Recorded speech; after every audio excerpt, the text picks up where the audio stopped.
Assalamualaikum warahmatullahi wabarakatuh. Kami dari kelompok 61 akan menjelaskan sedikit tentang hasil pekerjaan kami yang mendapatkan modul software Vensim dengan studi kasus PT Pertamina. Perkenalkan, nama saya Farah Ayu Febiola, NPM 143. Permasalahan yang kami hadapi dalam modul ini adalah bagaimana cara membuat sistem dengan menggunakan aplikasi. Pada modul ini dijelaskan mengenai penggunaan perangkat lunak Vensim dalam menyelesaikan masalah untuk mengidentifikasi permasalahan industri yang dapat disimpulkan secara dinamis. Permasalahan yang dihadapi dalam modul ini adalah bagaimana cara mensimulasikan produk bahan bakar minyak atau BBM di PT Pertamina dengan menggunakan perangkat lunak Vensim. Di sini kami akan menyelesaikan permasalahan ini dengan menggunakan aplikasi Vensim. Rumusan masalahnya, bagaimana cara mendefinisikan dan merancang model simulasi sistem dinamis pada studi kasus produksi bahan bakar minyak di PT Pertamina menggunakan software Vensim. Nah, tujuan penelitiannya di sini ada 3. Yang pertama, mampu mendefinisikan model simulasi sistem dinamis menggunakan software Vensim. Yang kedua, mampu merancang model simulasi sistem dinamis menggunakan software Vensim. Dan yang ketiga, mampu mengaplikasikan Vensim dalam memecahkan permasalahan. Di sini ada deskripsi studi kasus, di mana PT Pertamina adalah perusahaan di bidang minyak gas dan bumi yang menerapkan produksi make to stock dengan permintaan yang fluktuatif dan tidak menentu. Dengan kemampuan yang dimiliki, perusahaan tidak setiap bulannya dapat memenuhi permintaan dan kemudian menghasilkan order backlog. PT Pertamina berusaha untuk memenuhi permintaan pelanggan dengan mengubah kapasitas produksi dengan memanfaatkan tenaga kerja yang dimiliki. Namun, yang menjadi permasalahan dalam perusahaan ini adalah banyaknya variabel dalam sistem yang terlibat dalam perencanaan kapasitas produksi. Dengan adanya interaksi antar variabel di dalam sistem, maka langkah awal untuk menyelesaikan permasalahan ini adalah diusulkannya untuk membuat model dan simulasi sistem dinamik. Berikut merupakan causal loop diagram yang dibuat menggunakan software Vensim. Sebentar lagi akan saya tunjukkan bagaimana proses pembuatan dari causal loop diagram ini.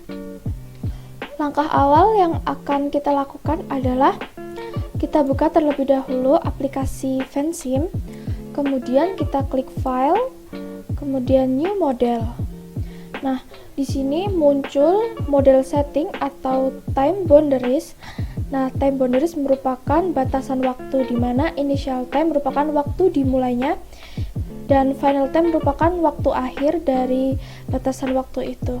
Nah, di sini dimisalkan saya menggunakan tahun 2020 dengan final time yaitu tahun 2025. Jadi batasan waktunya adalah 5 tahun dari tahun 2020 hingga tahun 2025. Untuk time step, setelah program di-run atau dijalankan, maka hasilnya akan naik sebanyak 1 tingkatan per tahunnya. Jadi seperti itu hingga pada tahun ke 2025. Di sini time stepnya saya tulis 1. Untuk units for time di sini bebas kita gunakan apa saja dan tidak akan berpengaruh terhadap hasil dari programnya. Di sini saya menggunakan year. Lalu kita klik OK. Nah, kalau sudah seperti ini, berarti kita sudah memasuki lembar kerja dari software Vensim itu. Langsung saja kita mulai untuk membuat causal loop diagramnya. Yang kita gunakan pertama kali adalah variabel. Untuk menulis variabel-variabel atau faktor-faktor apa saja yang mempengaruhi dari produksi bahan bakar minyak ini. Yang pertama kita tulis yaitu produksi BBM. Nah, dalam produksi BBM ini terdapat beberapa faktor yang mempengaruhinya. Yang pertama, kita bisa tuliskan jumlah penduduk. Lalu kita tulis luas ladang minyak.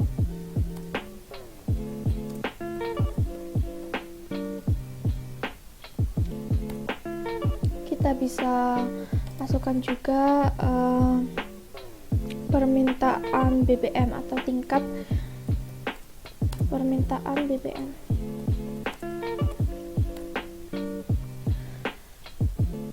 Nah, selanjutnya kita bisa menggunakan move atau size di sini untuk memindahkan letak dari variabel-variabelnya. Seperti ini, kita bebas mau look seperti apa dan meletakkan sebelah mana. Selanjutnya, kita klik arrow. Kita sambungkan atau kita tarik garis dari jumlah penduduk ke produksi BBM, dari luas ladang minyak ke produksi BBM, dari tingkat permintaan ke produksi BBM. Setelah itu kita bisa mengubah arah panah ini, misalkan kita ingin lengkungan atau lurus saja atau apapun itu terserah, tergantung dari look yang kita inginkan. Misalkan seperti ini, atau seperti ini. Nah, dari variabel-variabel ini selanjutnya kita klik kanan. Nah, tujuan dari kita mengklik kanan ini, di sini terdapat polarity. Nah, polarity ini ada tanda plus atau minus yang menunjukkan hubungan dari faktor-faktor tersebut terhadap produksi BBM itu seperti apa. Nah, misalkan untuk jumlah penduduk terhadap produksi BBM, hubungannya adalah plus. Mengapa demikian? Karena jika jumlah penduduk semakin banyak, maka yang akan menggunakan atau membutuhkan BBM semakin banyak, sehingga produksi BBM mengalami peningkatan atau permintaan. Sehingga yang digunakan adalah tanda plus yang menunjukkan peningkatan dari produksi BBM. Seperti itu. Selanjutnya untuk luas ladang minyak kita lakukan sama seperti jumlah penduduk tadi hingga variabel atau faktor-faktor yang lainnya juga. Sini kita klik kanan, kita pilih plus juga karena jika luas ladang minyaknya semakin luas atau semakin lebar, maka produksi BBM-nya juga akan semakin meningkat. Tingkat permintaan BBM juga sama, kita klik kanan lalu kita pilih tanda plus. Karena tingkat permintaan BBM naik, maka produksi BBM juga akan semakin naik. Nah, dari semua variabel-variabel ini semuanya akan saling mempengaruhi terhadap produksi BBM, baik itu peningkatan maupun penurunan. Maksud dari causal loop diagram ini adalah lingkaran yang saling berkaitan antara satu sama lain. Jadi variabel-variabel atau faktor-faktornya itu saling berkaitan. Ini merupakan sedikit contoh dari proses pembuatan causal loop diagram. Nah, namun saya sudah membuat causal loop diagram dengan banyak variabel atau faktor, dan kita bisa masukkan langsung saja seperti ini. Kita klik open model, yes, lalu kita klik file yang sudah kita simpan untuk dibuka kembali. Nah, berikut merupakan tampilan dari causal loop diagram tentang bahan bakar minyak, atau lebih tepatnya produksi bahan bakar minyak, di mana masing-masing variabel ini saling mempengaruhi antara variabel satu dengan variabel yang lainnya. Misalkan saja di sini terdapat kapasitas produksi, di mana jika kapasitas produksinya meningkat, maka tenaga kerja yang dibutuhkan juga akan meningkat. Bahkan sebaliknya juga seperti itu. Untuk produksi BBM akan mempengaruhi stok BBM, di mana produksi BBM yang banyak akan mempengaruhi stok BBM yang banyak pula, atau peningkatan dari stok BBM itu. Nah, jika stok BBM yang mengkonsumsi sedikit, maka stoknya juga akan bertambah karena yang mengkonsumsi hanya sedikit. Lalu stok BBM ini dapat diekspor maupun diimpor jika memiliki kelebihan dan kekurangan dari stok tersebut. Nah, dari permasalahan produksi BBM dapat ditunjukkan atau ditampilkan dengan causal loop diagram seperti ini. Untuk selanjutnya akan dijelaskan oleh rekan saya. Maulana Malik. Terima kasih. Wassalamualaikum warahmatullahi wabarakatuh. Selanjutnya giliran saya, Maulana Malik Abdiningrat, NPM 170, akan menjelaskan tentang flowchart. Di sini yang pertama yaitu mulai, kemudian latar belakang, selanjutnya perumusan masalah, kemudian penetapan batasan masalah, tujuan penelitian dan manfaat penelitian, kemudian konsep model, kemudian perumusan masalah, dan pengambilan data. Di sini data yang diambil yaitu yang pertama permintaan pemesanan BBM, yang kedua jumlah customer BBM, yang ketiga penjualan BBM, yang keempat harga BBM, yang kelima data pasokan BBM. Selanjutnya ke input data, kemudian verifikasi data. Jika data valid, lanjut ke hasil dan pembahasan. Jika data tidak valid, kembali ke input data. Setelah hasil dan pembahasan, lanjut ke kesimpulan dan saran. Kemudian selesai. Nah, di sini ada model ketersediaan BBM. Di sini ada diagram data flow. Untuk membuat diagram data flow ini menggunakan aplikasi Vensim. Berikut adalah cara membuat data flow diagram dari studi kasus ketersediaan BBM. Nah, di sini ada dengan software Vensim. Yang pertama diklik variabel, kemudian kita tulis jumlah permintaannya. Nah, selanjutnya yaitu ketersediaan BBM.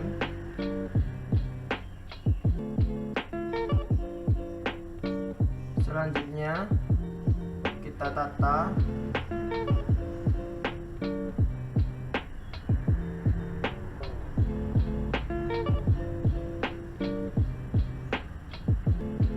Kemudian kita pilih rate. Yang pertama ke jumlah permintaan BBM. Di sini kita tulis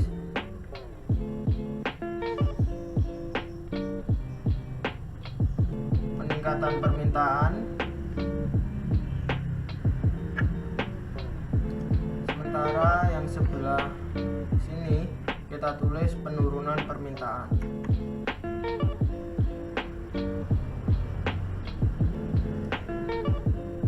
Kemudian di sebelah kiri ketersediaan BBM kita tulis luas ladang minyak.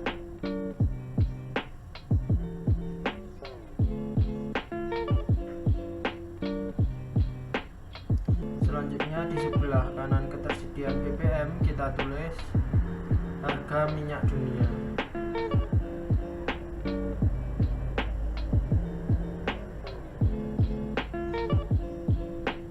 Nah, kemudian di bawah kita tulis import.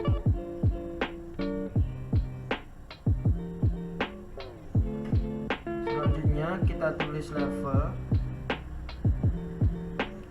Klik di bagian atas peningkatan permintaan, kita tulis persentase peningkatan.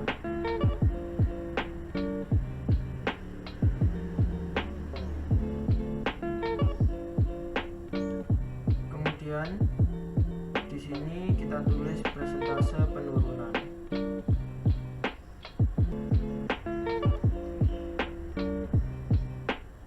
Selanjutnya di bawah import kita tulis permintaan pasar.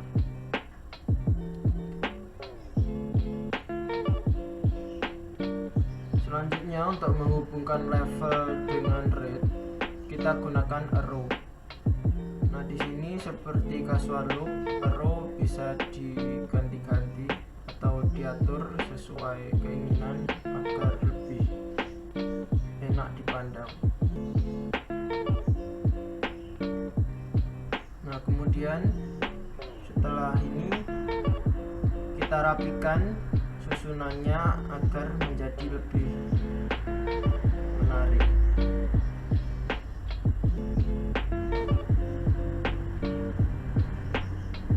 Setelah kita rapikan dengan menggunakan move size, kemudian kita lock sketch, kemudian kita beri rumus. Caranya yaitu dengan klik equation. Nah, di sini untuk rumus jumlah peningkatan permintaan BBM yaitu peningkatan permintaan dikurangi penurunan permintaan dengan initial value-nya 4000. Sementara untuk peningkatan permintaan, di sini unitnya kita tulis liter, equation-nya persentase peningkatan dikali 4000. Nah, untuk persentase peningkatan di sini unitnya kita isi persen, equation-nya 0,2. Nah, untuk penurunan permintaan kita tulis unitnya liter, kemudian equation-nya persentase penurunan dikali 4000. Sementara persentase penurunan unitnya persen, equation-nya 0,1. Nah, kemudian ketersediaan bahan bakar minyak, rumusnya yaitu import ditambah luas ladang minyak dikurangi harga minyak dunia dikurangi jumlah permintaan BBM. Initial value-nya kita isi 4000, untuk unitnya kita isi liter. Nah, untuk luas ladang minyak unitnya kita isi hektar, kemudian equation-nya 4000.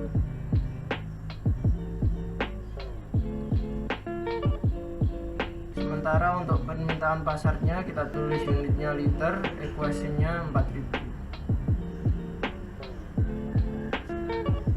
Untuk import kita tulis equation-nya permintaan pasar.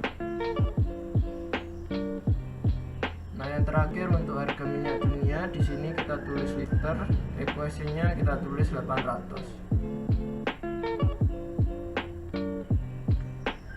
Setelah selesai menulis rumusnya, kemudian klik simulate, muncul notification, tinggal klik yes.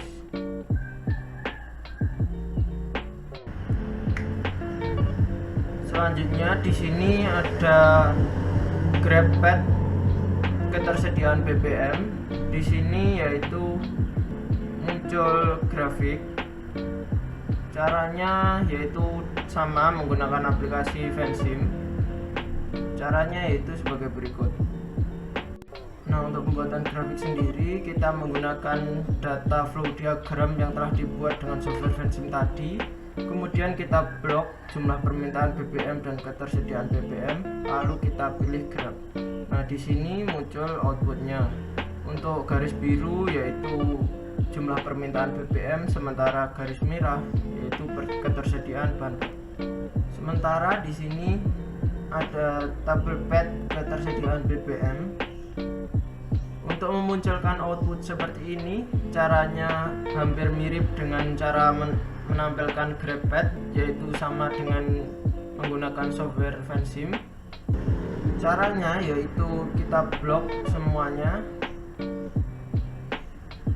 kemudian kita klik tabel. Nah, di sini adalah hasil outputnya, muncul variabel range, ada beberapa. Kemudian karena di awal kita setting, kita pilih waktunya tahun. Di sini ada tahun 2020 sampai dengan tahun 2025. Nah, selanjutnya yaitu analisa dan rekomendasi. Dari hasil output software Fansim yang kita lakukan tadi diperoleh data pada tahun 2021 total ketersediaan BBM-nya sebesar 7.200 liter. Sementara pada tahun 2022 total ketersediaan BBM-nya sebesar 10.000 liter. Pada tahun 2023 total ketersediaan BBM sebesar 12.400 liter. Pada tahun 2024 total ketersediaan BBM sebesar 14.400 liter. Dan terakhir pada tahun 2025 total ketersediaan BBM sebesar 16.000 liter. Untuk rekomendasinya pada output di atas terlihat bahwa perusahaan dapat memenuhi permintaan BBM dengan peningkatan konsumsi dan penurunan daya beli yang ditetapkan. Atau dapat diartikan ketersediaan BBM lebih dari peningkatan konsumsi. Rekomendasi penggunaan software untuk penyelesaian masalah adalah menggunakan software Fansim, dikarenakan software tersebut lebih mudah digunakan, lebih mudah dipahami, serta lebih mudah dioperasikan. Nah, untuk kesimpulannya sama dengan hasil analisisnya tadi. Oke, sekian presentasi dari kelompok kami. Apabila ada kesalahan mohon dimaafkan. Wassalamualaikum warahmatullahi wabarakatuh.